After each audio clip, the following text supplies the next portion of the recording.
عليكم دمانتين واندي سلامي ميل كستو ay joogtaan waxa la ciyaari doona kulan kamida Premier League kaas oo aad u xiiso badan Arsenal iyo Liverpool oo isku jii doonaan kaas oo Emirates ka dhici doona kontankii game ee ugu dambeysay ay iskaga hor yimaadaan labadan kooxood 17 waxa badisay Liverpool halka 17 ay badisay kooxda Arsenal 16 ay daro ku dhamaatay hase ahaatee shantii game ee ugu dambeysay ay iska hor yimaadaan laba waxa badisay Arsenal halka laba kulan daro ku dhamaaday Liverpoolna kulan saaxiibtinimo Mareykanka ay ku soo garaacday Arsenal fardal ayaa la isku faaniyay caawi maqribkii madaxa ay istari doonaan waa labada kooxood ee la tartamaya Manchester City loona saadaalinayo sanadan midkood inuu koobka ka qaado kooxda Manchester City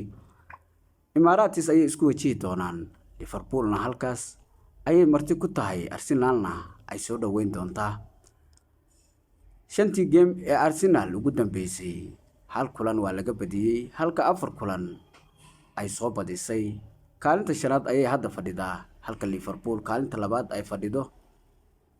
shantii game ee ugu dambeysayna ay soo ciyaartay isku day saadaalinta oo hoos nugu reeb dhamaantiin waa mahadsantiin muuqaalkan hadduu ku soo gaaray waxaan ka codsanayaa inaad ku soo biirto oo ka mid noqoto bahweynta aan halkan ku saaxiibnay dhamaantiin mar kale waa mahadsantihiin